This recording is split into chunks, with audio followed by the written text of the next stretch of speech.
Listo, veía por aquí ya algunas observaciones acerca de la interfaz. Bueno, cada quien tiene su idea y sobre todo de acuerdo a su experiencia, ¿no? Personal con las herramientas y con las interfaces. Por ejemplo, yo que trabajo en vez que Maya y Max, que he utilizado pues hace varios años, ahora, por ejemplo, me estoy clavando muchísimo en Blender y la mayoría de los usuarios pues eh, cree o tiene este convencimiento, yo diría hasta un preconcepto, por lo que la interfaz de Blender es la menos amigable del mundo mundial. Pero la verdad es que pues todo depende de qué tanto uno se clava en las cosas y qué tanto tiene una predisposición para algunas cosas. En particular, justo porque estamos hablando de este aspecto de la interfaz de Rhino sí es un poco, tienes razón, Javier, porque es un poco recuerda un poco la interfaz de AutoCAD por el funcionamiento que tiene la línea de comando, tiene atajos de teclado. Yo puedo, por ejemplo, configurar combinaciones de teclas para llamar rápido algunos comandos que uso más a menudo. Tiene la posibilidad de configurar algunas barras de acceso rápido a comandos que evidentemente son parte del flujo de trabajo del usuario. Tiene una serie de cosas que, de hecho, ahorita vamos a observar un par de estas. Pero la parte visual, digamos que parece un poco a Max o parece un poco a cualquier programa de modelado 3D. Sí, al parecer es igual, pero tiene un twist, digamos, que la vuelve menos intuitiva de lo que parece, ¿sí? Y no es solamente un asunto visual, es un asunto también que, como estaba comentando hace rato, afecta el proceso de modelado, el proceso de diseño. Esto lo comentamos al ratito. Primero, unas observaciones como de carácter general. Eh, Todo en la interfaz se puede personalizar, cualquier cosa. Las toolbars que vemos, por ejemplo, en esta interfaz, de hecho, la interfaz de Rhino es una serie de interfaces diferentes. Desde la versión 5, creo, porque antes no había, de la 4 no, todavía no había esta interfaz que está basada en pestañas o ribbon, como se llaman en inglés. Todas estas pestañitas acá permiten cambiar interfaz. En realidad, no es que cambiamos interfaz, es como adoptar unos presets diferentes para visualizar algunos sets de comandos. La interfaz, digamos, por defecto es la interfaz estándar, que es una interfaz horizontal. Aquí adentro se puede hacer cualquier tipo de operación, tanto de diseño 2D, como diseño 3D, como de rendering, como cualquier cosa, ¿sí? Porque es una interfaz que no está dedicada a ninguna fase específica del proceso de diseño. Pero, por ejemplo, normalmente, yo no sé ustedes, pero normalmente en un proceso de diseño, aunque se trate de un diseño tridimensional, eh, siempre, o al menos yo siempre sugiero que haya una parte de diseño bidimensional, que sirve para varias cosas. Sería un poco el equivalente, si queremos, de un bocetaje preliminar, ¿no? Cuando uno diseña en 2D, lo que hace mentalmente es poner condiciones o al menos controlar el diseño que está realizando. Y es muy importante esta fase. Yo nunca sugiero a nadie de empezar, por ejemplo, a diseñar algo directamente con un programa o con un software. Siempre lo mejor que se puede hacer es bocetear, ¿sí? Entonces, en un flujo de trabajo normal, normalmente se empieza en 2D y se llega a la tercera dimensión. Hay flujos de trabajo que de plano, pues simplemente van directitos a la fase 3D. Depende esto del qué tan, por ejemplo, compleja sea la forma que queremos modelar. Eh, Hay formas que, pues, resultaría demasiado difícil hasta imaginarlas en 2D, ¿no? Sobre todo cuando vamos a un modelado de tipo muy orgánico. Entonces, en este caso, pues uno puede directo empezar con una parte de modelado 3D hasta para entender lo que está pensando, ¿no? Pero por lo pronto, probablemente el flujo de trabajo más normal es que se empieza con el 2D y progresivamente se pasa a la tercera dimensión. Y en este caso, si empezamos a diseñar en 2D, probablemente la mayoría de los comandos que nos interesan en esta fase específica se encuentra, por ejemplo, en una pestaña como Curve Tools. Aquí encontramos, por ejemplo, a la izquierda todas las herramientas de creación de las líneas, mientras acá arriba encontramos todas las herramientas de edición de líneas. Entonces, esto, por ejemplo, ayuda al usuario para que se mantenga, digamos, concentrado en la parte de diseño bidimensional, tendencialmente bidimensional. Esto también es un asunto, digamos, bastante de opinión, porque estamos en un ambiente 3D, trabajando en un ambiente 3D, entonces bidimensional es relativo, ¿no? Digamos plano, más que bidimensional, ¿sí? Y, déjame checar. Ah, no, se está grabando, no te preocupes. Sí, no, esto es una interfaz entonces organizada por temas, básicamente. Entonces, puede uno empezar a diseñar directamente con la interfaz Curve Tools, donde encuentra solamente comandos de diseño, digamos, de líneas, ¿vale? Diseño y edición de líneas. Y de repente, dependiendo del tipo de flujo de trabajo que quiere realizar, si alguien está acostumbrado, por ejemplo, a trabajar con modelado sólido, porque viene de el uso de herramientas como AutoCAD o como SolidWorks, no sé, algo así, también existe la interfaz de sólidos. Y funciona igual, es organizada de la misma manera. Creación de sólidos a la izquierda, edición de sólidos en la parte superior. O, cosa que es, digamos, seguramente más obvia trabajando con Rhino, en vez que utilizar modelado sólido, que tiene un potencial bastante limitado en términos de modelado 3D en Rhino, pasar a la interfaz de modelado y de edición de superficies, que es decisamente más interesante y que es básicamente lo que nosotros vamos a ver durante este curso. Aquí, obviamente, vemos creación de superficies con alguna operación, digamos, de operación sobre superficie básica, cortar, partir, explotar, unir, etc. O transformaciones euclidianas. Y arriba, edición de superficie, que es otro asunto, ¿vale? Entonces, aquí podemos reconocer algunas interfaces que son obvias, ¿no? Cuando trabajamos con un programa de diseño 2D, 3D. Interfaz como Mesh Tools, yo ya hoy les digo, pues, no piensen trabajar en Rhino como, por ejemplo, trabajan con cualquier otro programa de modelado 3D. Por ejemplo, justo porque estábamos como hablando de algunos de estos, Maya, ZBrush, Blender, 3ds Max, por ejemplo, son todos programas de modelado 3D, pero modelado 3D poligonal, o sea, basado en mallas, en mesh, no en superficies o vectores. Si ustedes quieren realizar modelado tridimensional poligonal, no lo hagan en Rhino. O sea, trabajar con modelado de mesh en Rhino es como querer trabajar con modelado vectorial en Max. ¿Sí? Es un suicidio. Hay algunas herramientas de creación de mesh aquí a la izquierda, hay algunas herramientas de edición de mesh aquí arriba, pero la verdad es que el potencial de modelado mesh directo que tiene Rhino es muy limitado.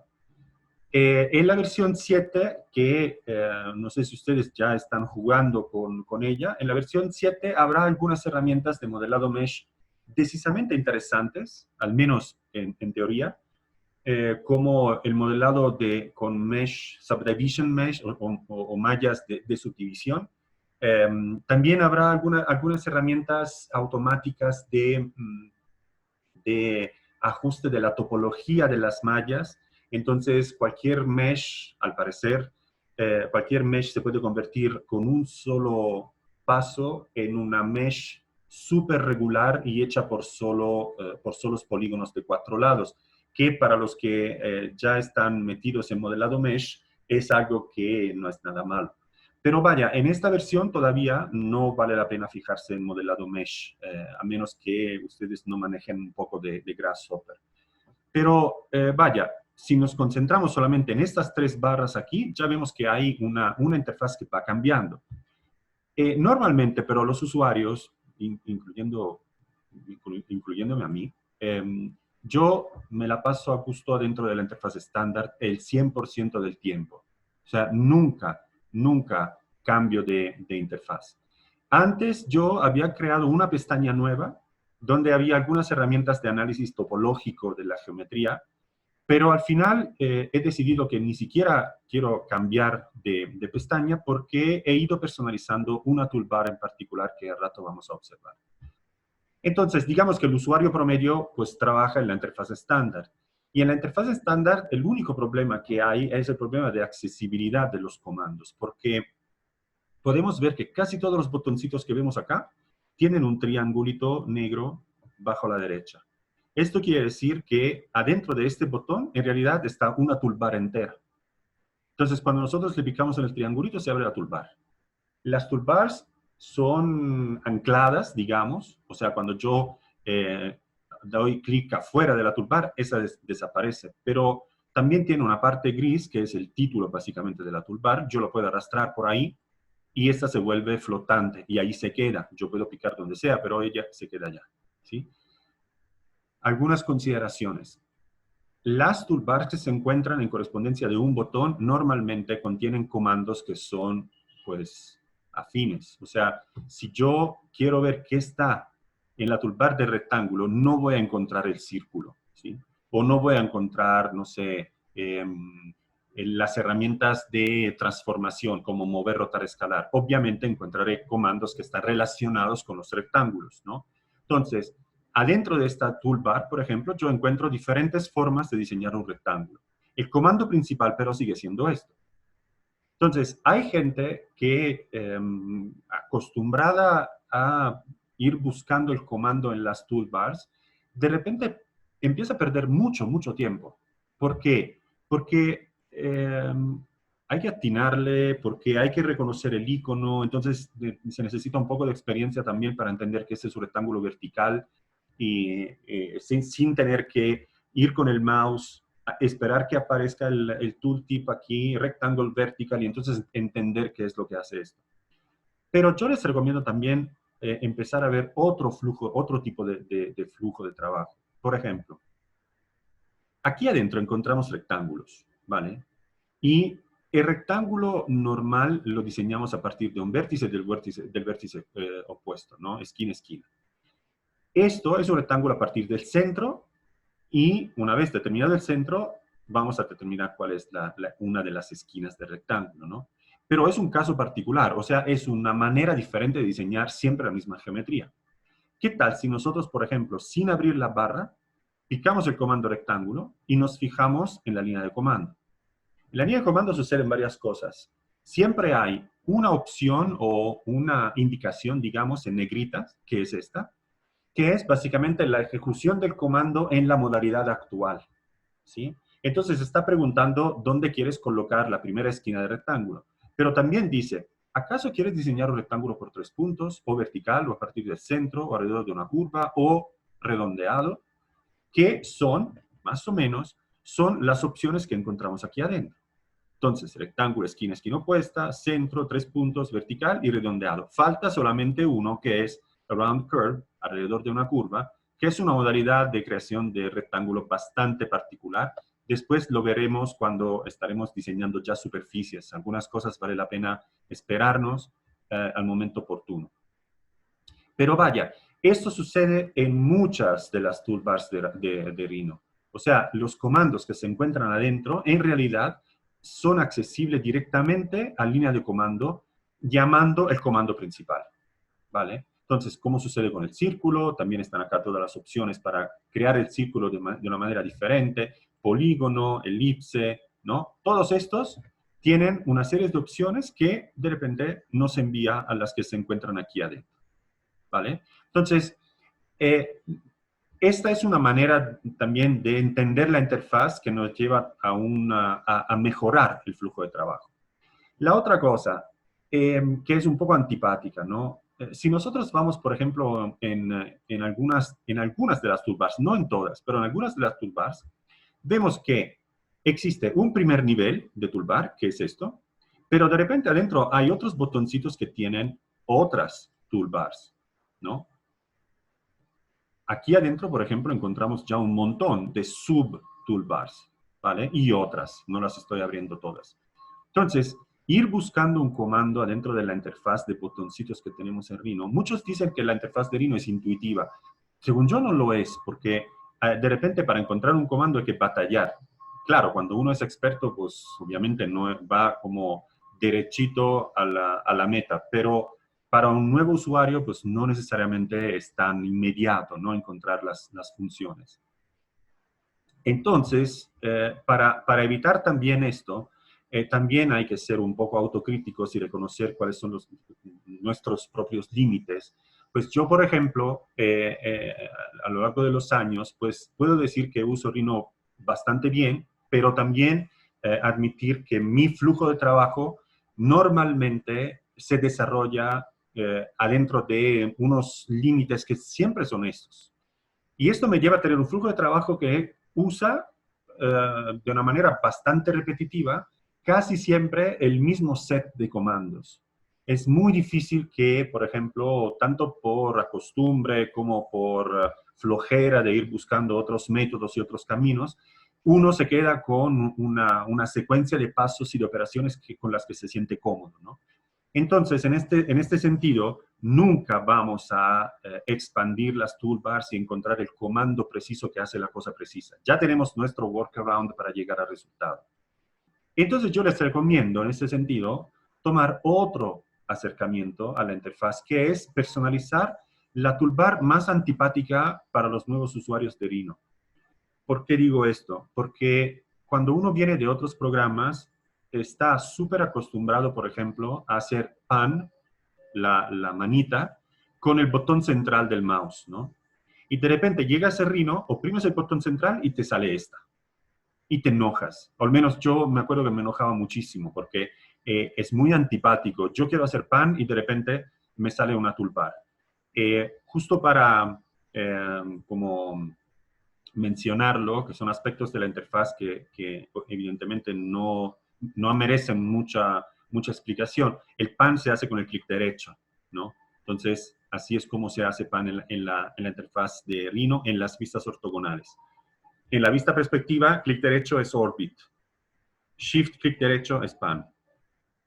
Estos son simplemente atajos que son fáciles, entonces no vamos como a comentarlos más que esto. Pero este del botón central sí es importante. El botón central, no importa dónde estés, siempre hace comparir esta toolbar. Esta toolbar, que es bastante antipática para los nuevos usuarios, en realidad es una de las cosas más útiles que hay en Rhino. Y en otros programas, por ejemplo, existen los que se llaman PyMenu, que son menús de comandos que aparecen normalmente cuando se oprime el espacio, ¿no? U otras teclas del teclado, pero es un acceso rápido a una serie de funciones. Esto es igual. La toolbar pop-up, como todas las toolbars, si yo clico en cualquier otro lugar, se pierde, desaparece. Pero ahí está. Y yo la puedo arrastrar por la barra del título y en el momento en que la arrastro, se vuelve floating. Entonces, no desaparece. Y cuando está así, yo la puedo personalizar. De hecho, mi pop-up toolbar está súper personalizada con una serie de comandos que yo uso normalmente en cualquier flujo de trabajo de diseño que estoy realizando. Entonces, hay algunas herramientas de selección, hay algunas herramientas de visualización, hay un comando personalizado que yo uso muchísimo y que lo vamos a ver durante el curso. Después, eventualmente, si quieren, les voy a enseñar cómo hacer un comando personalizado, aunque digamos que no sé qué tanto les va a servir. Hay varios comandos. Hay comandos de operaciones topológicas y hay comandos de optimización de sólidos, de análisis, que son muy importantes. Pero vaya, ¿esto para qué sirve? Para, por ejemplo, evitar tener que ir, por ejemplo, esos son herramientas de selección de puntos de la geometría. Para encontrar esto, uno tiene que ir en las herramientas de selección, ahí donde está la selección de puntos, aquí están estos dos comandos, ¿sí? Y como yo los uso bastante, pues prefiero tenerlos de rápido acceso, así, y ya los tengo acá, ¿no? Y así varios otros comandos de esta toolbar. Si nosotros tenemos la toolbar aquí flotando y visible, para personalizarla es muy, muy sencillo. Por ejemplo, digamos que voy a querer un comando súper oculto, ¿no? Entonces, no sé, me voy aquí adentro, voy acá adentro y voy a tomar un comando de customización del Gumball, ¿sí? ¿Por qué? Porque ese es el que quiero utilizar. Y están en esta toolbar aquí. Para colocarlo en esta toolbar, simplemente vamos arriba del comando que queremos copiar y oprimimos Control. Y cuando oprimimos Control, aparece Copy, que corresponde al clic izquierdo, y Link, que corresponde al clic derecho del mouse. Yo lo quiero copiar. Entonces, oprimo Control y arrastro el botón sobre la toolbar que quiero personalizar. Esto vale para cualquier toolbar, no solamente la pop-up, pero la pop-up es la única que tiene sentido personalizar, ¿vale? Las demás están ya ahí, son parte de la interfaz estándar, no las vamos a tocar. Y este comando ahora se encuentra aquí. Entonces yo, en cualquier momento yo quiera utilizar este comando, ya no necesito ir adentro de la sub toolbar. Simplemente hago esto y aquí está. ¿Sí?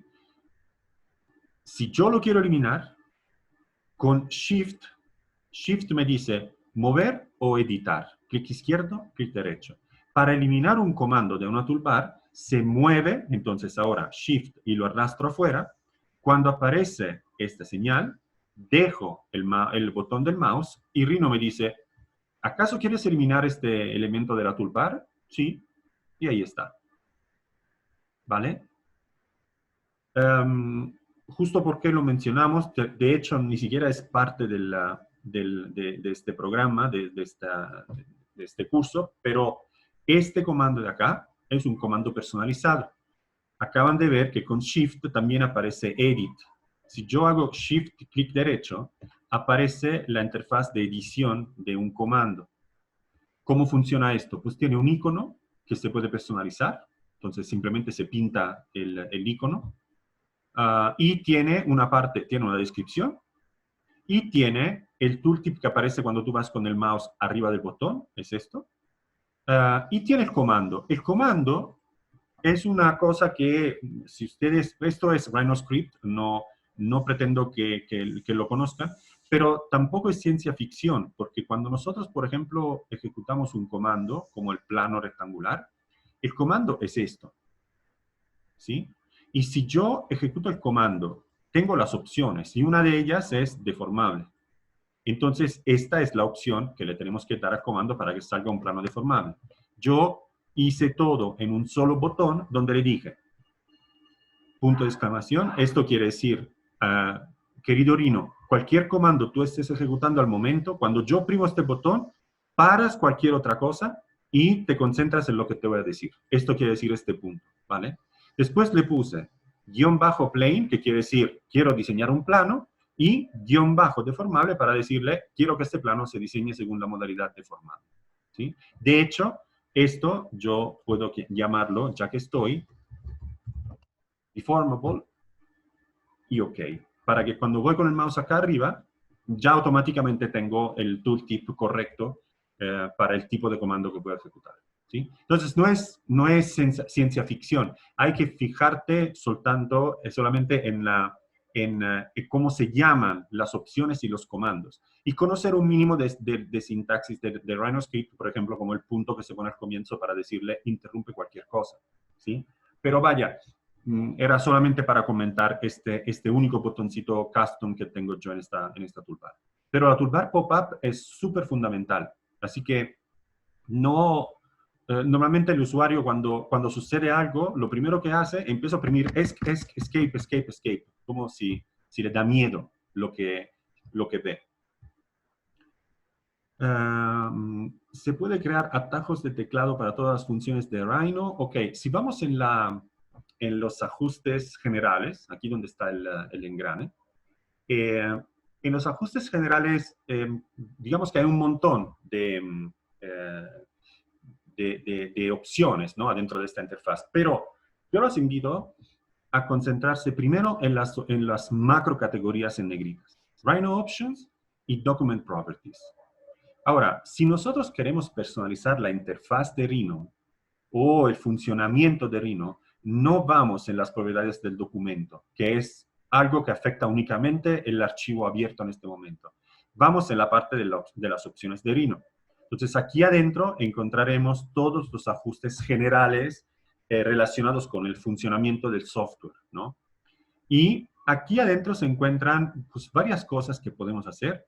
En Keyboard, por ejemplo, hay algunos atajos de teclado que prevén el uso de teclas función, que son Control, Alt, Shift y las teclas función específica como F1, F2, F3 y las que se encuentran arriba en el teclado. No sé si ustedes, quiero, quiero pensar que ustedes todos utilizan PC y no utilizan Mac.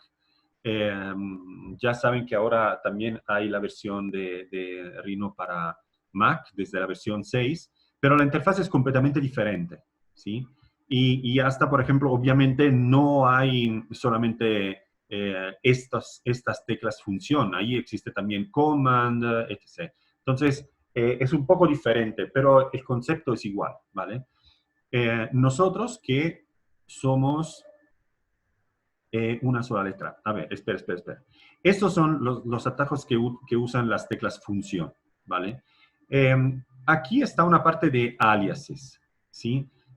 Donde tú puedes definir, por ejemplo, el alias como en AutoCAD. Ves que aquí, por ejemplo, hay una sola tecla. W selecciona con ventana de selección, ¿vale? Entonces, por eso les decía, um, en aliases, exactamente. Por eso le decía, espérense, porque hay varias cosas que se pueden hacer. Una es keyboard, donde tú tienes la posibilidad de hacer lo mismo, pero con teclas función, y la otra es aliases. De hecho, en AutoCAD se llaman igual. Los alias son los atajos de teclado.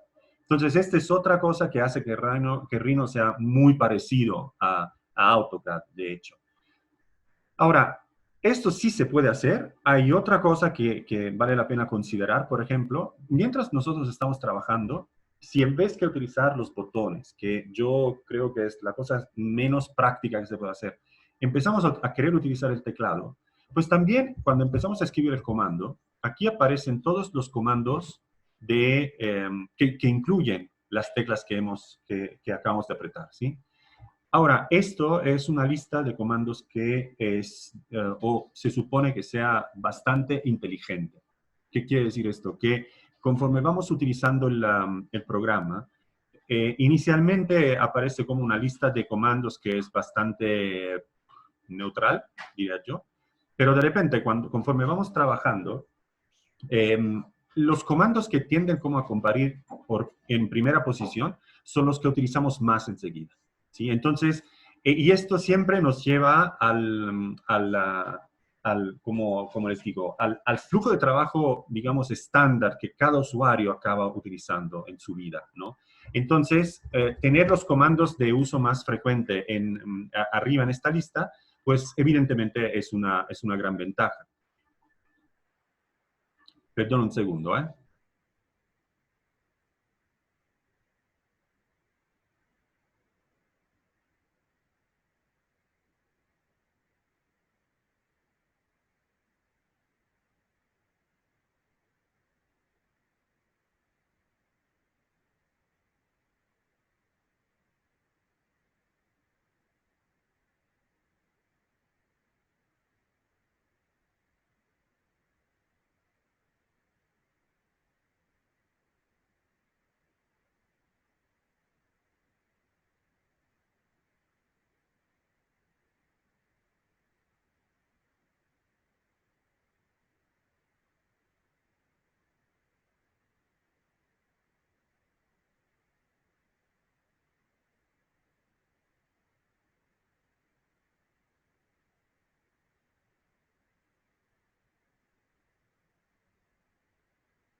Listo. Entonces, sí, también vi que había ahí una inquietud, pero ahorita lo checamos.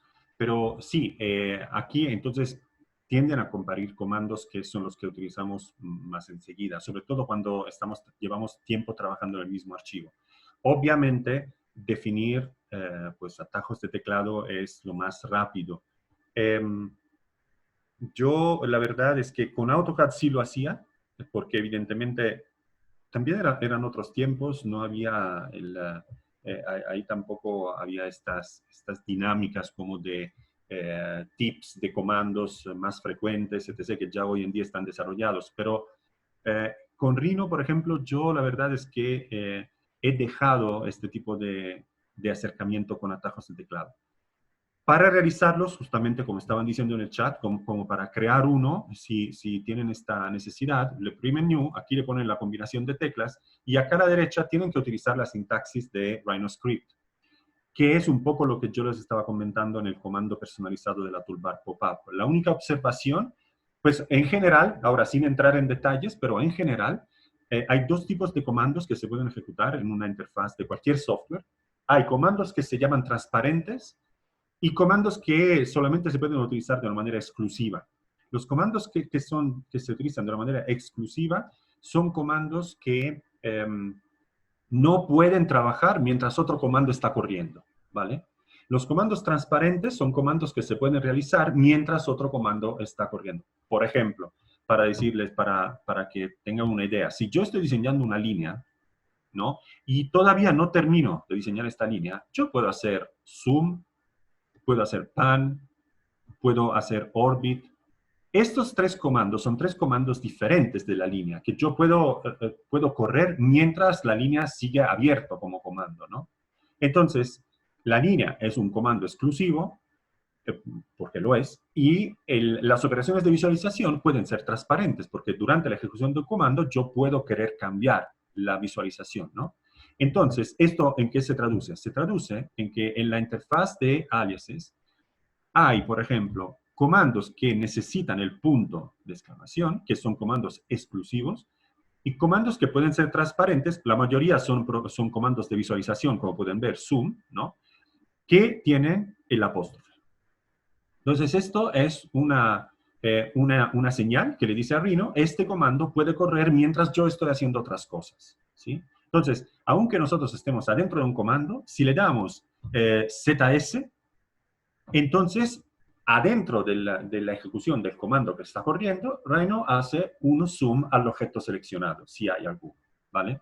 Entonces, esta es la única sintaxis. Y la otra observación es el guión bajo, porque cuando se trabaja con RhinoScript, aunque tengamos la interfaz en nuestro idioma, que no sea inglés, siempre hay que llamar los comandos con el nombre en inglés. Y esto se hace poniendo siempre un guión bajo y el nombre en inglés, cualquier sea la interfaz. Esto es muy importante porque si yo creo un alias y le voy a dar una macro que no está en el idioma del RhinoScript, si yo, por ejemplo, cambio idioma de la interfaz y diseño, digamos, estos aliases en español, por ejemplo, y de repente lo cambio a italiano, estos alias ya no van a funcionar. Mientras si yo le doy guión bajo con el comando en inglés, esto es como decirle a Rhino, no importa cómo tú llamas este comando en la interfaz con el idioma actual, accede al comando en su versión original que es en inglés. Este es el significado de guión bajo. Y esto hace que tus aliases van a funcionar siempre, cualquier sea la interfaz.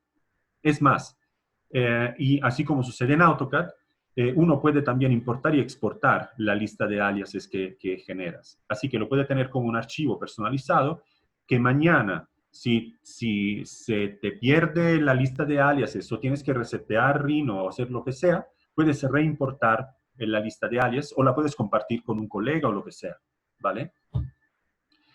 Entonces, sí se puede trabajar en Rhino como en AutoCAD Style, si uno quiere.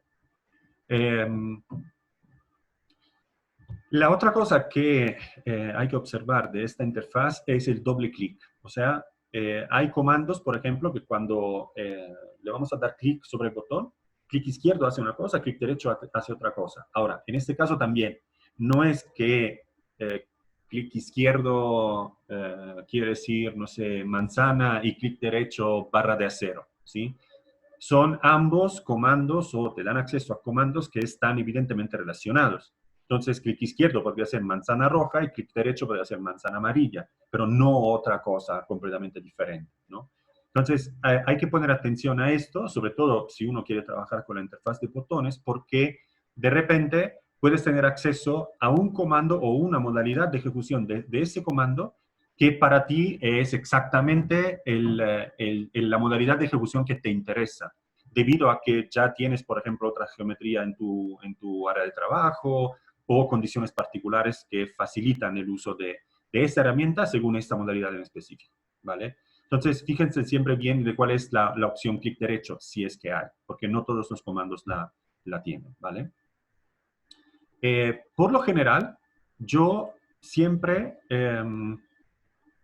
ahí voy, porque sí, Javier, yo la verdad es que Rhino, yo también tengo tableta gráfica, de hecho la tengo aquí de frente, la voy a utilizar solamente para hacer sketch con la pluma, como en este caso justo lo iba a hacer, pero la verdad es que no, yo no me acostumbro a trabajar con Rhino, con tableta gráfica. Lo que sí uso con Rhino es, como ustedes se dieron cuenta tal vez, si se fijaron, pero aquí tengo la opción para el 3D Connection Space Mouse, que lo uso para, digamos, las operaciones de visualización. Entonces, mano izquierda hago visualización, básicamente, y mano derecha tengo el mouse, ¿no? Más que con la tableta gráfica. Porque entiendo que es más cómodo, hasta más ergonómico desde el punto de vista del usuario, pero lo, no sé, los botoncitos de la pluma no acabo de acostumbrarme en este sentido. Entonces, no sé, yo creo que depende mucho de cómo uno se va acostumbrando. Entonces, no tengo preconceptos, pero en mi caso personal no lo encuentro como, no la encuentro como una herramienta útil. Yo además no tengo una tableta gráfica de estas super wow. Tengo una vieja Wacom Bamboo que tiene dos botones en la tableta que no se pueden configurar casi y tiene los dos botoncitos de la pluma. Así que no es este gran monstruo de configurabilidad. Si ustedes tienen una tableta más moderna con algunas teclas adicionales, ahí tal vez podrían hacer algo un poco diferente. Pero yo no me siento como ni de recomendarla ni de decir no, absolutamente no. Y justamente iba a tomar la pluma porque quiero hacerles observar una cosa en particular acerca de la interfaz de estándar que estamos viendo, ¿sí? Aquí, aparte el botoncito de la flechita, que es como regresar a la modalidad cursor, pero esto es la modalidad estándar. O sea, yo la verdad creo que este es el botón menos utilizado de la historia de los programas de diseño. Aquí, si nosotros vamos a considerar, por ejemplo, esta estructura de botones, aquí arriba tenemos creación de, digamos, de geometría tendencialmente 2D, ¿vale? Y después sigue esto, que es edición de geometría 2D. Después aquí está, botoncito. Esta es creación de geometría 3D como superficies. Y aquí está edición. Esto es edición. Después está creación de sólidos, edición de sólidos. Entonces, la primera parte, el primer bloque de la interfaz aquí, de la que se llama toolbar principal, está aquí a la izquierda, es simplemente creación y edición de geometría, tanto 2D como 3D superficies y 3D sólidos. ¿Vale? Este es cómo está organizada. Ese es el primer bloque de comandos. Después están toolbars que de repente pueden ser muy complejas. Por ejemplo, esta es una super toolbar muy compleja. Es una toolbar que contiene herramientas de, digamos, interacción entre tipos de objetos diferentes. curvas, superficies, superficie, superficie, superficies sólidos, etc, etc. Hay varias herramientas, digamos, que diseñan a partir de geometrías que ya existen en el área de trabajo y también por interacción entre estas geometrías. Esta es la toolbar de las mesh, que no vamos a considerar para nada. Después hay algunas cosas muy, muy sencillas, como unir, explotar, cortar, partir, grupar y desagrupar. Estas, pues, yo creo que ni siquiera necesitan muchos comentarios. Yo solamente les voy a dar algunos tips para eventualmente sacar provecho de grupar, desagrupar, por ejemplo, que es son herramientas que ofrecen una alternativa válida a todo un flujo de trabajo que si no deberíamos desarrollar en nuestras sesiones. Yo, por ejemplo, nada más que para como adelantar un segundo, esta cosa acá, este grupar, desagrupar, normalmente yo la uso tanto que casi no uso los layers, ¿sí? Casi que no lo uso porque existen estas herramientas aquí. A rato vamos a comentarlo, ¿sí? Después están, digamos, barras o comandos muy complejos, que son estos de acceso a la topología de las curvas o de las superficies. Estos son comandos de topología. Nosotros vamos a hablar muy poco de topología en este curso, porque lo considero un curso como de introducción, aunque verán cosas que no son tanto de introducción. Pero la topología es algo que, por ejemplo, yo comento en otro curso que doy que se llama Mastering NURBS Topology. De hecho, esto está también en la página web disponible, pero es en inglés. Está en la versión en inglés. Entonces, eso es lo que hay publicado ya. Estas son las barras que te permiten, por ejemplo, hacer edición topológica tanto de curvas como de superficies para optimizar la geometría que se va diseñando. ¿Y por qué es fundamental? Porque una topología optimizada o una geometría con topología optimizada hace que cualquier tipo de intervención sucesiva o de elaboración sobre la misma geometría sea mucho más fácil y mucho más efectiva. Entonces, aprender cómo manejar la topología de los objetos NURBS es fundamental, sobre todo para los que quieren hacer un uso profesional de Rhino. Herramientas X, creación de texto, transformaciones euclidianas, mover, rotar, escalar y otras. Aquí están algunas transformaciones euclidianas que están afuera de la toolbar que las contiene, que es esta con el move, porque son operaciones, digamos, básicas, ¿no? Copiar, rotar, escalar, juntos con mover, son las operaciones euclidianas básicas. Y después están algunas cosas como, por ejemplo, esto también, el array, o los arrays, porque ven que tiene el triangulito. Los arrays son, otra vez, combinaciones de transformaciones euclidianas. Entonces, esto se podría considerar como un único bloque de comandos, digamos. Después están cosas un poco más complejas. Aparte, alinear, que, bueno, es otra cosa que, ¿quién la usa? Pero esta, por ejemplo, es una toolbar fundamental para los que hacen optimización topológica. Es todo lo que está relacionado con el análisis de la geometría. Y esto es importante, por ejemplo, tanto para los que, digamos, están solamente en el modelado 3D, como también, entonces, tanto para el diseño 3D, como también para la fabricación. Porque una geometría bien hecha no solamente facilita el diseño 3D, sino también la fabricación digital.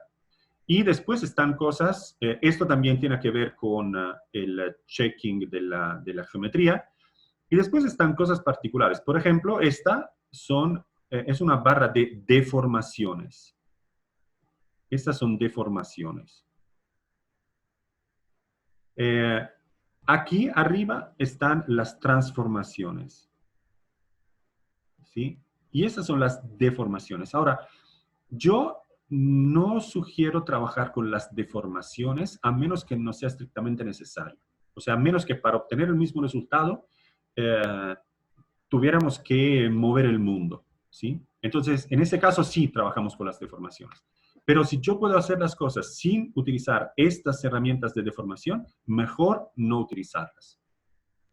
Y después están las cosas que son, otra vez, AutoCAD Style, la gestión de los bloques. ¿Sí?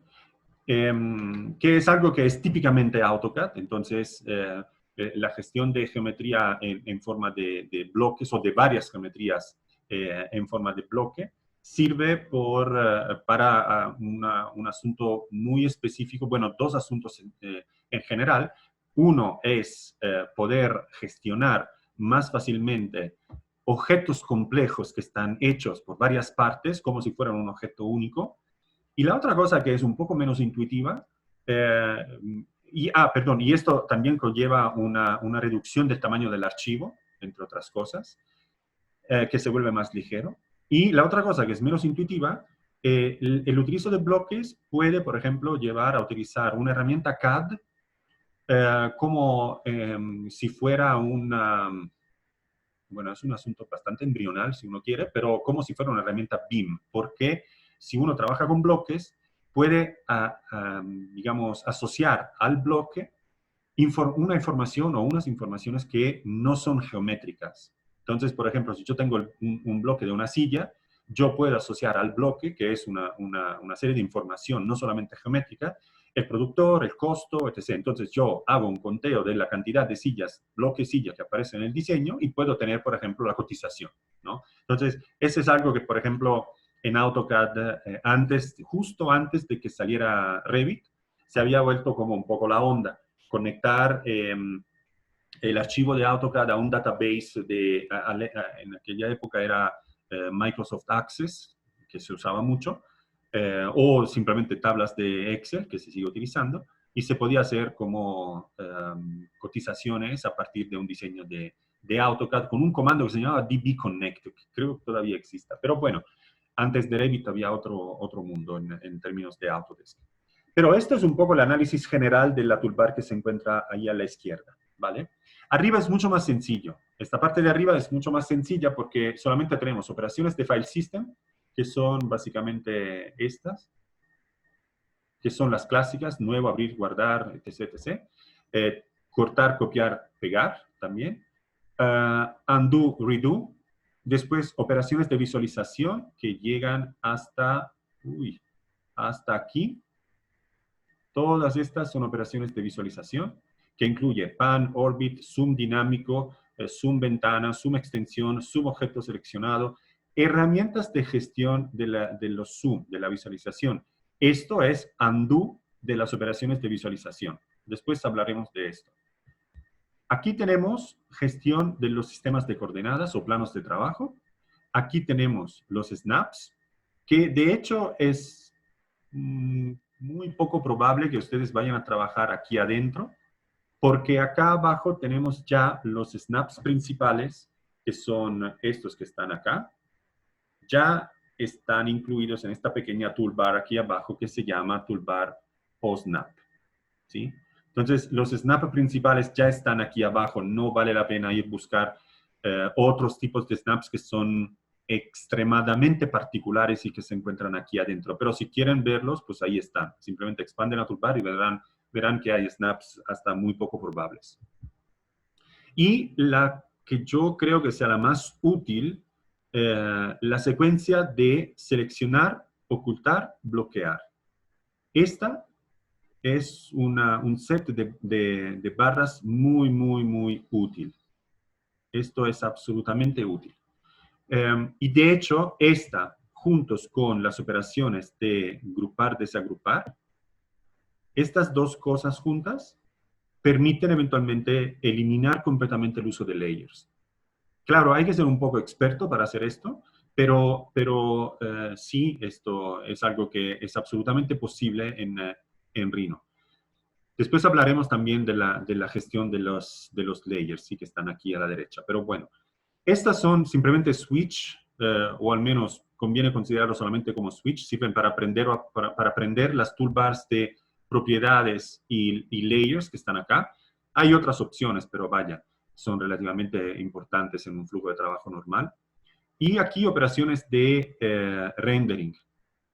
Entonces, modalidad de visualización y render, con eventualmente luces acá, pero vaya, yo normalmente en Rhino 6 finalmente pues tomaron la decisión de incluir un motor de rendering digno.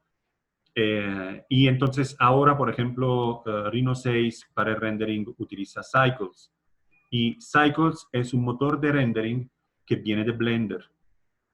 Entonces ahora Cycles está incluido en la interfaz, en el funcionamiento de Rhino. De hecho, cuando ustedes realizan un render ahora en Rhino, aparece una interfaz o, comunque, o de todas maneras hay un funcionamiento de tipo Ray Traced que antes no había porque el motor de rendering de Rhino era un banal rendering scanline ridículo, ¿sí?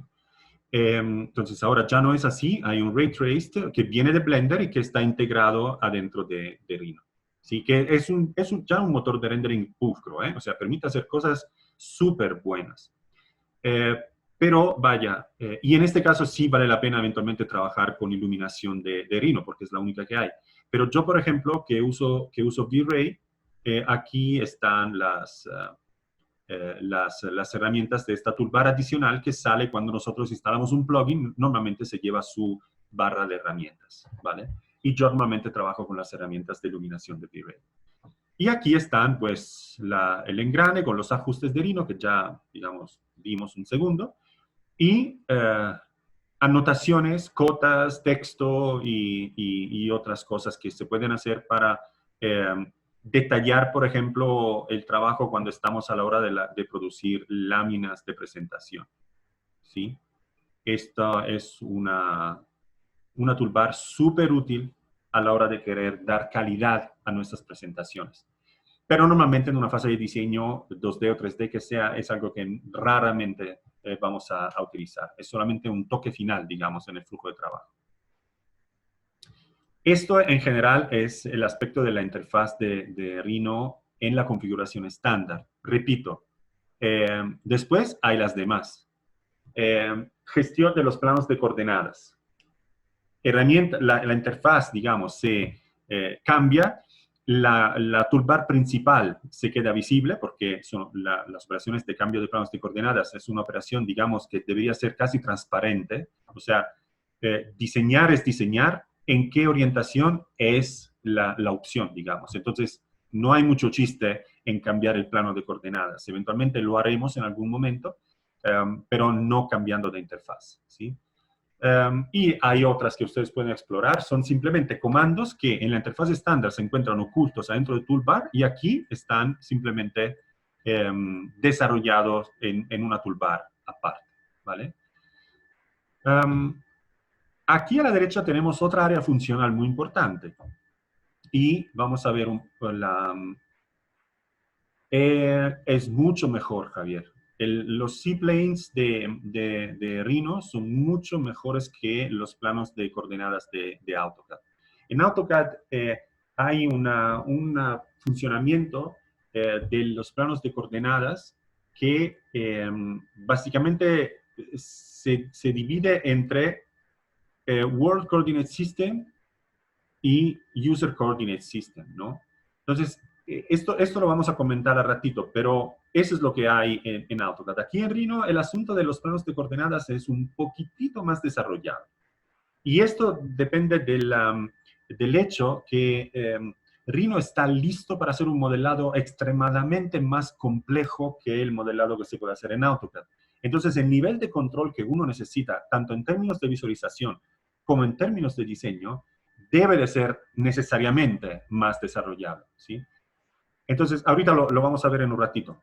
Antes de pasar al área de visualización, que es la última que vamos a analizar, aquí a la derecha les quiero comentar solo que hay un área funcional muy importante que normalmente, o al menos hasta las últimas versiones, solamente se enfocaba en las propiedades y en los layers, ¿sí? En estas dos cosas. Ahora ya hay un montón de otras herramientas que se pueden visualizar en esta área y además hay un engrane que te deja seleccionar qué pestañas quieres que aparezcan en esta área, ¿sí? Y hay un montón de cosas que pueden suceder aquí. Nos vamos a enfocar solamente en las principales, que son las propiedades, y los layers. Em, los layers funcionan más o menos como en cualquier otra herramienta de diseño 3D. Entonces, tenemos la lista de layers o de capas. Tenemos el nombre de la capa. Este símbolo quiere decir que la capa es activa. Después, aquí tenemos si la capa es visible o bloqueada. No lo vemos en este momento porque tenemos solamente un layer, pero si yo agrego otro, vemos que como esto no es el layer activo, tiene el foco para prenderlo o apagarlo y el candado para bloquearlo o desbloquearlo, ¿sí? Esta es estas dos columnas.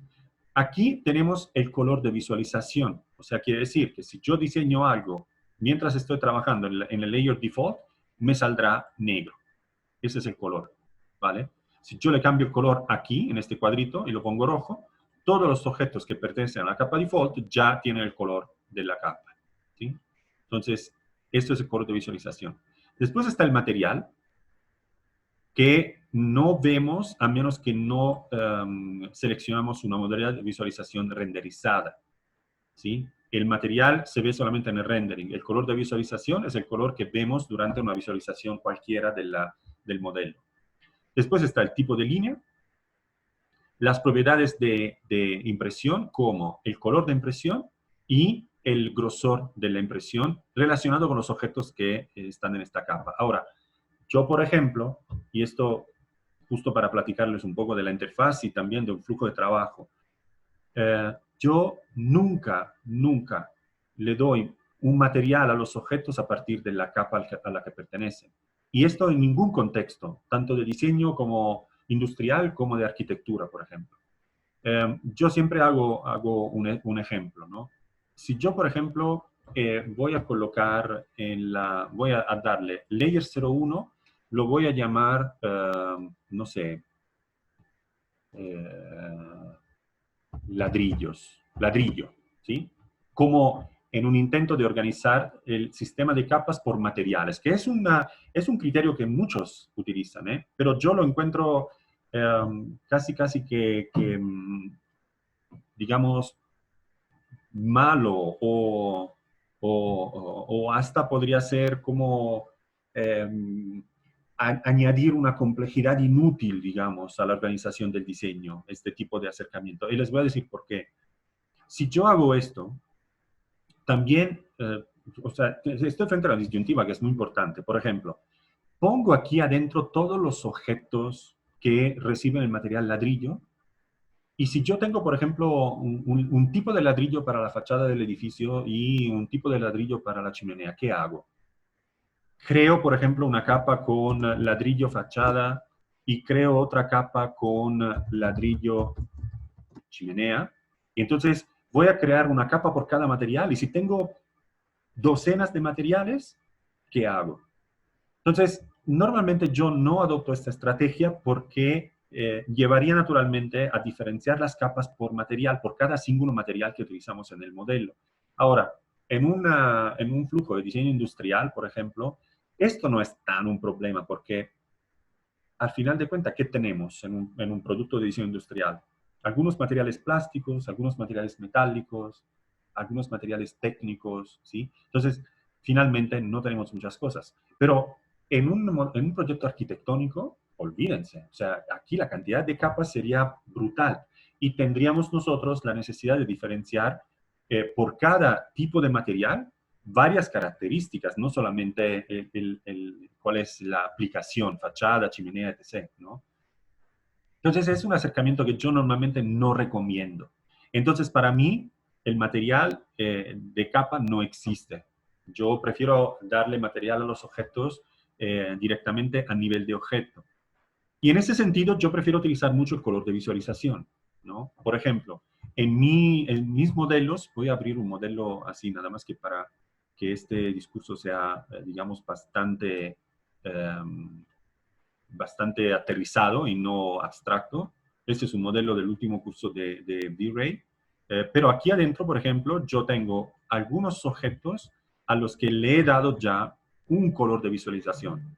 O sea, si ustedes se fijan, todos los vidrios tienen un color cian, ¿sí? Entonces, si yo selecciono un vidrio porque quiero operar sobre su material, después puedo ir en la herramienta de selección, seleccionar todos los objetos que tienen el mismo color que él, y una vez que tengo todos estos objetos seleccionados, lo cual incluye también el vidrio de los marcos aquí de estos cuadros, ¿sí? Aquí, ven que todos comparten el mismo color de visualización, aquí puedo dar el material que yo quiero, por ejemplo. Y es muy fácil seleccionarlos a todos, ¿sí? Es más, si la próxima vez yo no quiero seleccionar uno y después seleccionar por color, de entrada los voy a agrupar todos. Le hago Group Object, sé que los estoy grupando por una necesidad no de grupar los vídeos de una ventana, sino de grupar los vídeos porque es el mismo material que yo quiero manejar con un único clic, ¿no? Los grupo y desde este momento, si yo selecciono esto, ya tengo todo el vídeo de mi escena seleccionado, ¿no? Entonces, la mezcla de herramientas de grupar, seleccionar, etc., hace que la gestión del archivo en términos de propiedades de los objetos y de capas, pues hay que repensarla, ¿sí? Porque aunque tengamos una escena muy compleja como un modelo arquitectónico como esto, siempre podemos encontrar un flujo de trabajo que nos ahorra la molestia de tener que organizar una superestructura de layers solamente, por ejemplo, para los materiales. En el caso de la arquitectura, probablemente, tiene mucho más sentido organizar los layers en términos funcionales, no sé, instalaciones, muebles, o organizar, por ejemplo, el proyecto por niveles, por pisos, ¿no? Hacer este tipo de organización. Esto tiene mucho más sentido, ¿no? Que no organizar por materiales. Yo esto es algo que normalmente no recomiendo, ¿vale? Pero aquí están las dos opciones, propiedades y layers. Regreso a un modelo, digamos, vacío y aprovecho la ocasión para decirles que probablemente la cosa más importante cuando empezamos, digamos, a diseñar con Rhino es esta. Cuando nosotros creamos un nuevo archivo, Rhino hace una pregunta que es fundamental. Y la pregunta es esta. ¿Qué plantilla quieres utilizar? Esto sucede tanto cuando nosotros oprimimos New o Nuevo aquí, ya que estamos adentro del comando, del programa, como cuando abrimos Rhino la primera vez. En la interfaz de Rhino aparece como una ventana de bienvenida con alguna información, los últimos modelos abiertos, bla, bla, bla. Y ahí adentro también se encuentra la selección de plantillas, que son estas, ¿sí? Son exactamente estas. ¿Por qué es tan importante esto? Porque esto nos obliga a pensar en lo que vamos a diseñar, lo que queremos diseñar. Por ejemplo, si yo soy un diseñador mecánico, ¿sí? Y trabajo con Rhino, probablemente quiero utilizar la plantilla Small Objects Millimeters. ¿Por qué esto? Porque la plantilla me permite utilizar la unidad de milímetro y de utilizar una tolerancia absoluta de una micra. Y a nivel de diseño mecánico, esto tiene todo el sentido del mundo, ¿no? Porque el nivel de precisión que necesitamos es esto, o menos a veces, ¿sí? Perdón, o más preciso a veces, ¿no? Entonces, esta plantilla es fundamental porque nos pone en la perspectiva correcta en términos de qué es lo que queremos diseñar, en términos generales, pero también pone el programa, Rhino mismo, lo pone en un contexto donde él sabe que si acaso estoy haciendo un trabajo que me lleva a considerar una precisión que es mayor, o sea, el diseño que realizo quiere ser mayor del nivel de precisión permitido por la tolerancia absoluta, a Rhino no le va a importar nada. O sea, ¿qué quiere decir esto? Que si yo en mi diseño de repente pongo un detalle donde una línea mide 1.0009, para Rhino esto no existe, ¿vale? Para él la línea va a medir 1.001 porque esto es lo único que puede entender.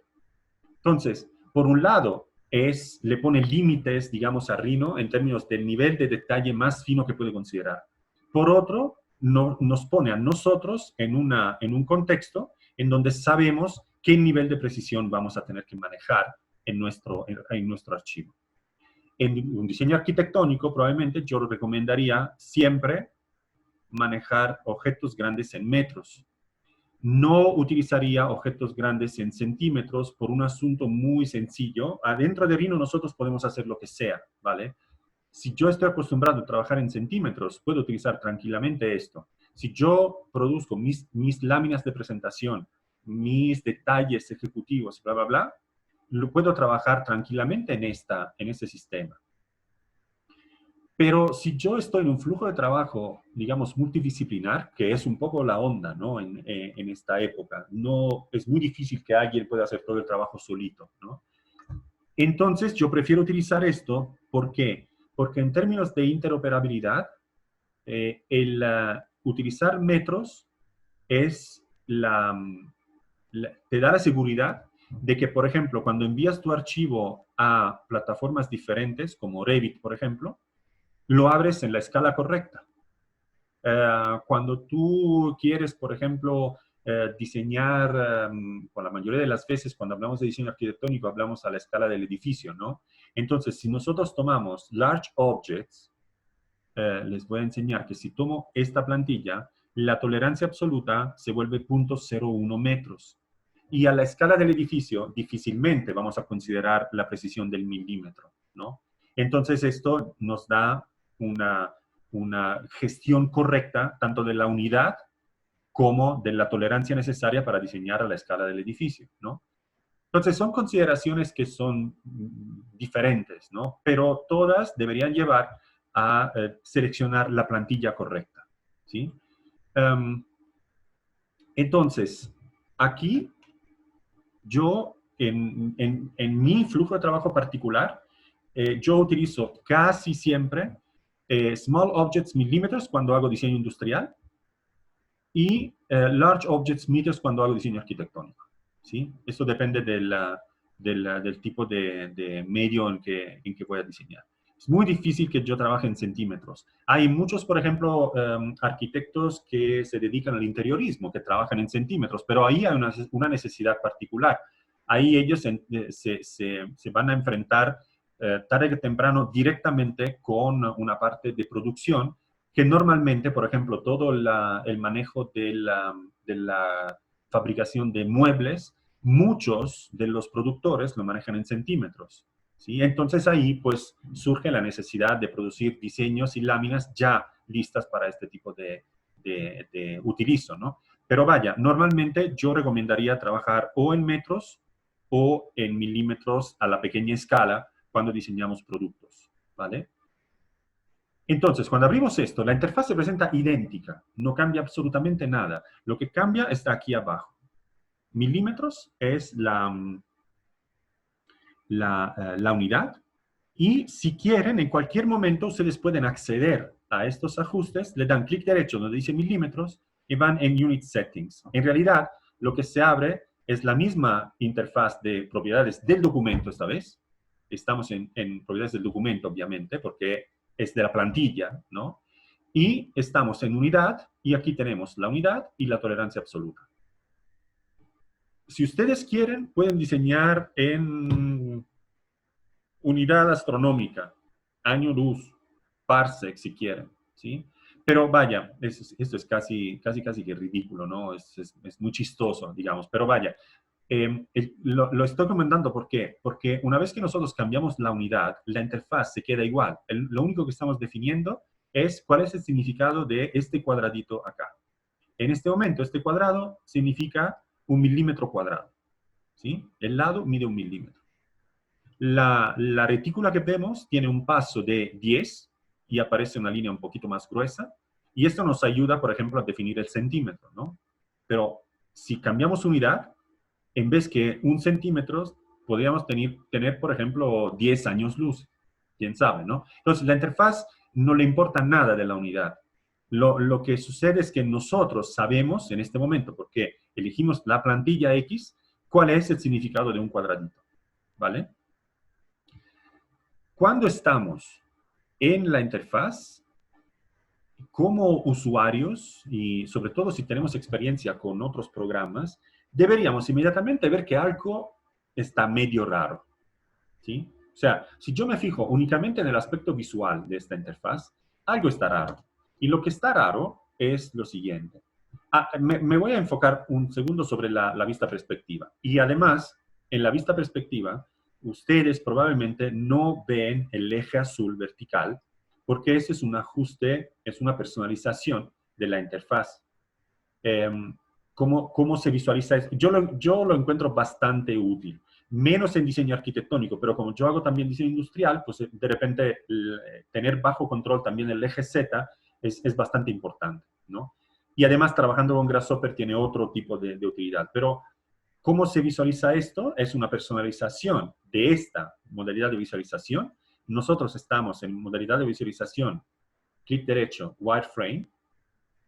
Si yo voy aquí abajo y le digo, quiero cambiar los ajustes de visualización, Display Options. Él me lleva directo en los ajustes de Rhino, en las propiedades de Rhino, no del documento. Entonces, este ajuste que voy a hacer ahora afectará todas las sesiones de este momento en adelante de Rhino.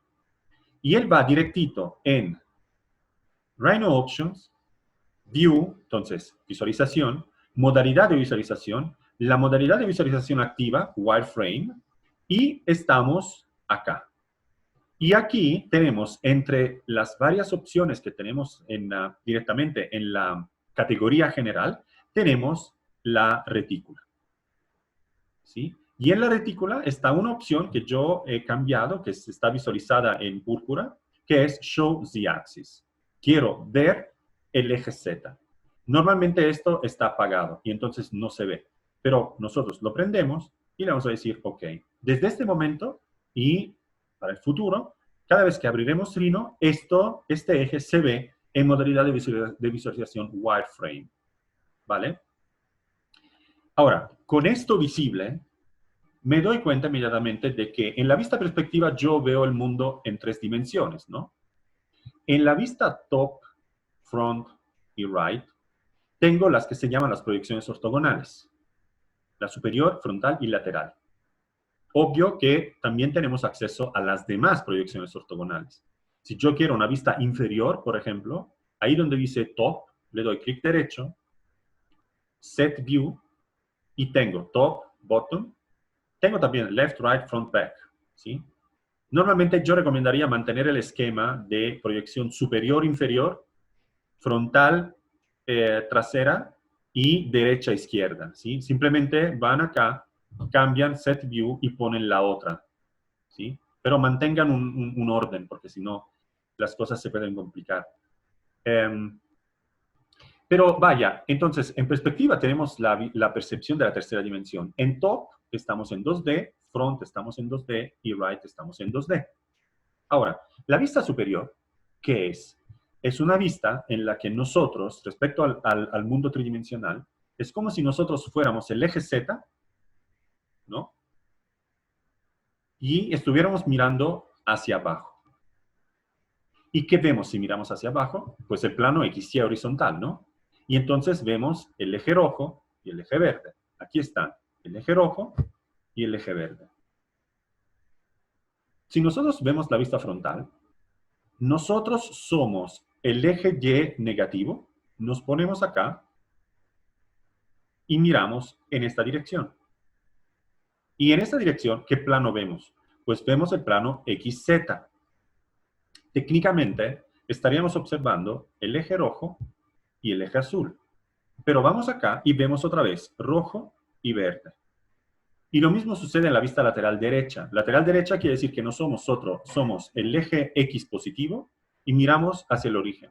Y deberíamos ver verde, azul. Y vemos rojo y verde. Ahora, ¿qué está sucediendo en esta interfaz? Esa es la cosa fundamental de la visualización que tenemos en Rhino. Lo que está sucediendo es que cada vista, cada una de las vistas que nosotros tenemos en nuestra interfaz de trabajo, tiene su plano de coordenadas, ¿vale? No es un plano de coordenadas lo que se maneja en Rhino. Son un plano de coordenadas por cada vista activa. Entonces, Aquí tenemos un plano de coordenadas con su orientación en la perspectiva. Aquí tenemos a otro, aquí tenemos a otro y aquí tenemos a otro. Entonces, contestando a la pregunta, pues los planos de construcción, los planos de trabajo son como los de AutoCAD. En términos geométricos, sí, son planos de coordenadas. Pero en términos, digamos, prácticos, absolutamente no. Porque aquí se maneja el plano de coordenadas de una manera independiente adentro de cada una de las vistas. ¿Por qué? Pues porque tendencialmente las formas que vamos a diseñar aquí adentro es extremadamente compleja. Lo que sucede, por ejemplo, en AutoCAD, lo que sucedía en AutoCAD, es que el plano de coordenadas, cuando nosotros lo cambiamos, afecta cualquier proyección. Y entonces, por ejemplo, yo me acuerdo que cuando uno diseñaba una casita y quería diseñar, por ejemplo, sobre esta superficie acá, cambiaba el plano de coordenadas para alinearlo con este objeto y después, por ejemplo, cualquier visualización o cambio de visualización, debías tú especificar si estaba relacionado con el plano de coordenadas UCS o WCS, y entonces esto cambiaba completamente la manera de funcionar de la interfaz. Entonces te obligaba a tener atención, a poner atención a muchos detalles, digamos, ¿no? Aquí está todo separado. En Rhino está todo separado. Entonces, lo que tenemos aquí adentro es operaciones de visualización. Las operaciones de visualización, si las consideramos en relación a un flujo de trabajo normal, y ahora me pongo digamos, desde el punto de vista del usuario, ¿no? Promedio de Rhino. Y díganme si ustedes, por ejemplo, no lo hacen. Pero el usuario de Rhino, sobre todo cuando ya empieza a volverse, no digo experto, pero ya a adquirir un poco de seguridad, lo que hace normalmente es lo siguiente: expande la vista perspectiva, le da doble clic, se pone a trabajar el 90% del tiempo en la vista perspectiva, y lo que hace, lo que hacemos todos, es esto. Y eso es vida real. Necesito diseñar una caja, ¿sí?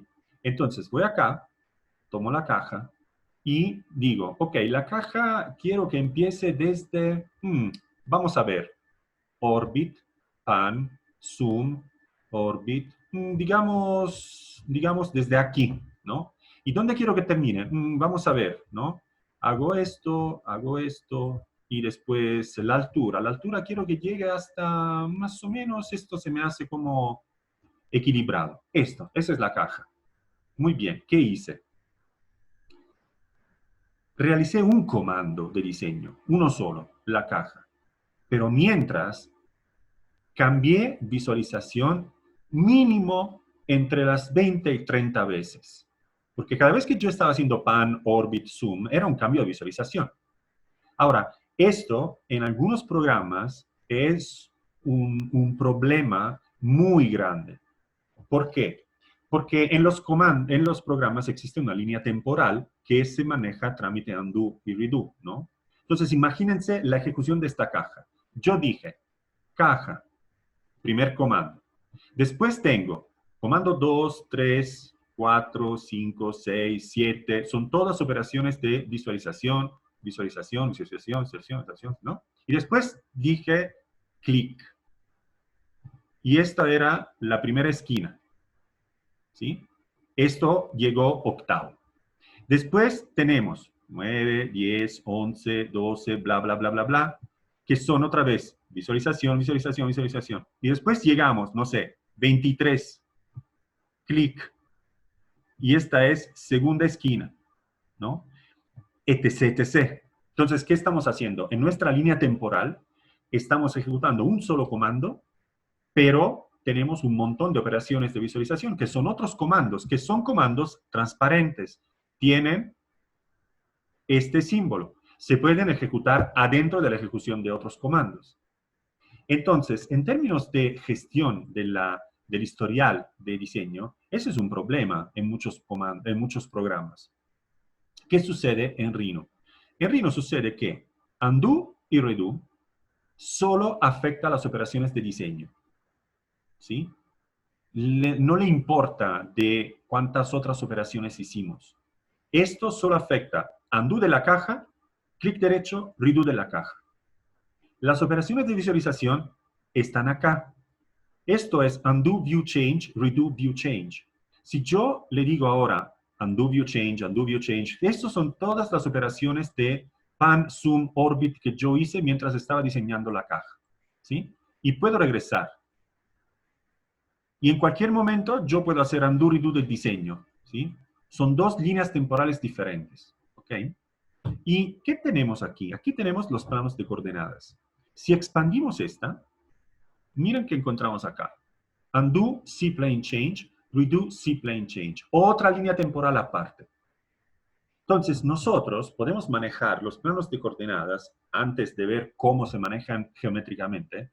Primero los podemos manejar en una línea temporal que no tiene nada que ver con las operaciones de modelado. Entonces, yo puedo diseñar una caja, diseñarla en un sistema de coordenadas diferente. El cambio de sistema de coordenadas no afecta el historial de modelado. Tiene otro historial. ¿Sí? Y esa es una ventaja enorme, porque esto quiere decir que las operaciones de ajustes de plano de coordenadas y las operaciones de ajustes de la visualización no son parte del historial de diseño con undo y redo que tenemos con el flechote grande que está acá. ¿Sí? Entonces, primero, todo sucede por separado. Y esto permite una versatilidad, digamos, del flujo de diseño enormemente mayor respecto a cualquier otra herramienta. ¿Sí? Entonces, acostúmbrense a manejar estas tres líneas temporales porque ya por el solo hecho de poderlas manejar por separado ya tenemos una ventaja enorme. ¿Cuál es la otra cosa? La otra cosa es la que les estaba comentando. Cada vista tiene su sistema de coordenadas. Por lo que si yo diseño, por ejemplo, algo estúpido como una pirámide, así, ¿no? Si yo quiero trabajar sobre la cara inclinada de este objeto, puedo cambiar el sistema de coordenadas y adaptarlo a esta inclinación. Voy en la pestaña de los planos de coordenadas y voy a encontrar el comando que me permite hacer esto. En realidad hay varios. Algunos que simplemente alinean el plano de coordenadas con una orientación y otros que te permiten hacerlo, pero especificando, por ejemplo, exactamente dónde quieres que esté el origen y controlando manualmente la orientación de los ejes del plano de coordenadas.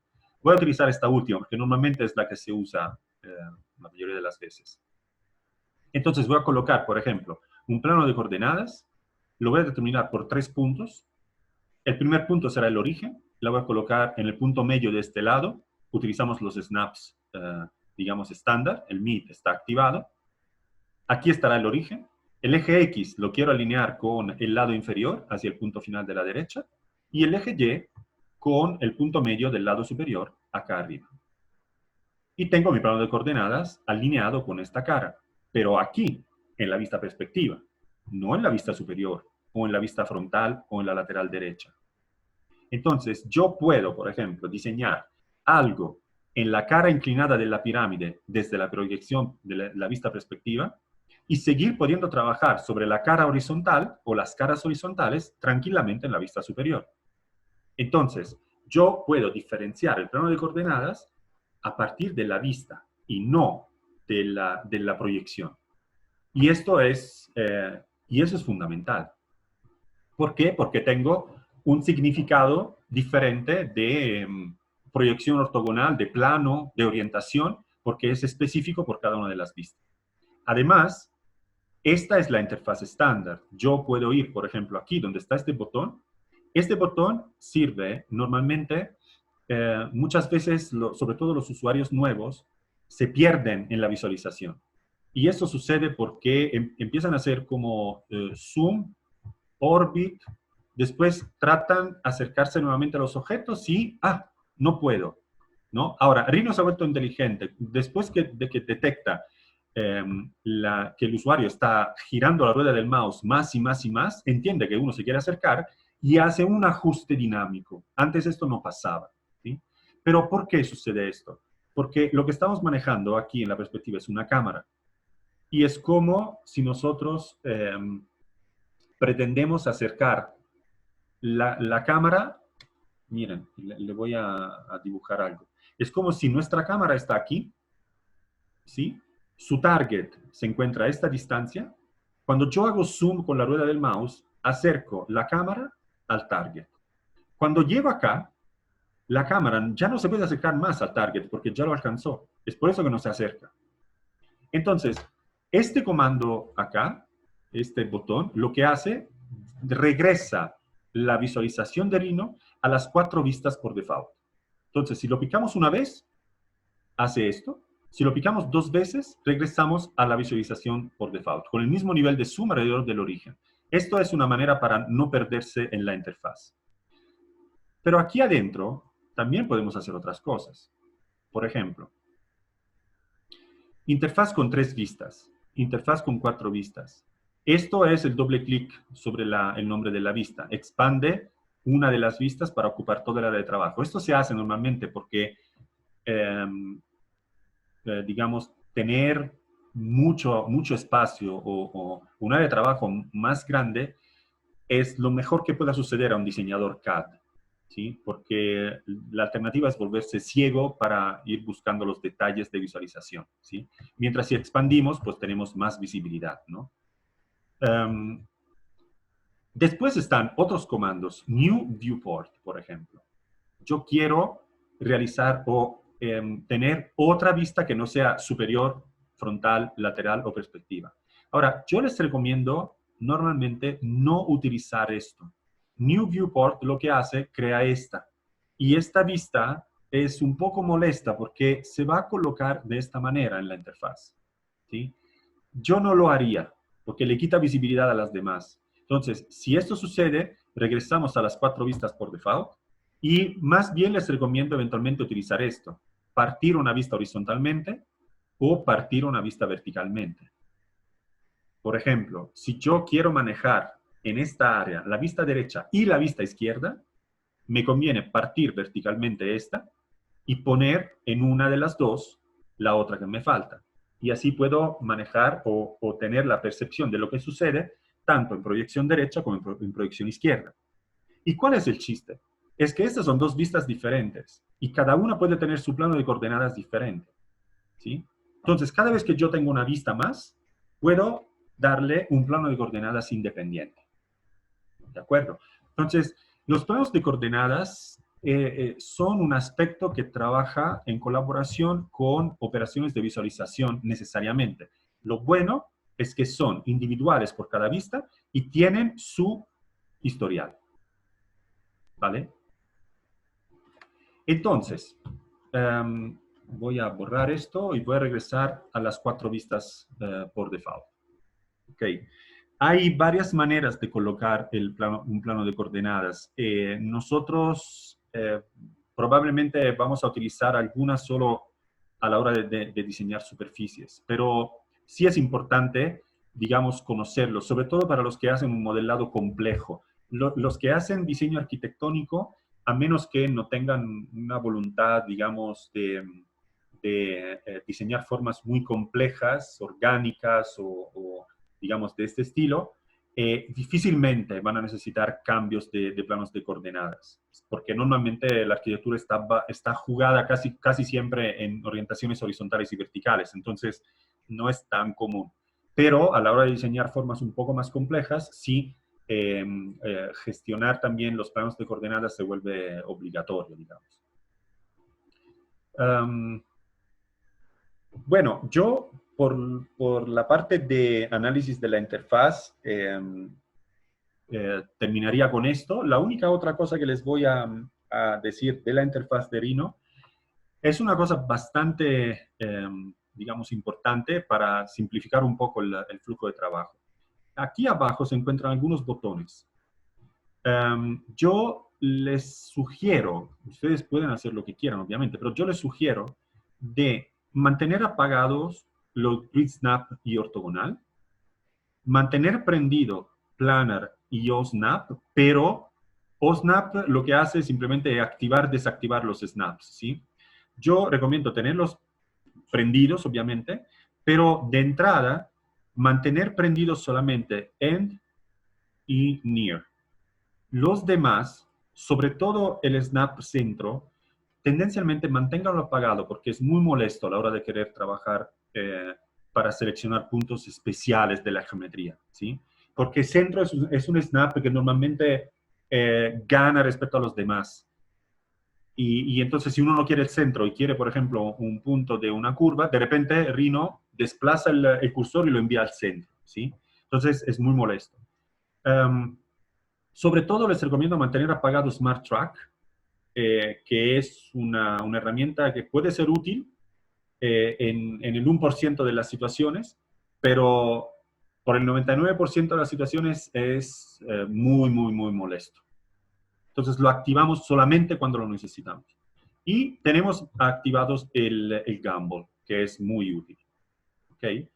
Entonces, esta es la configuración que yo les recomendaría y a partir de esto, ahora a rato, vamos a ver qué es lo que podemos hacer y cómo podemos trabajar en la interfaz de 4 vistas que tenemos en Rhino, ya a la hora de diseñar objetos teóricamente sencillos como objetos como curvas, como líneas, ¿vale?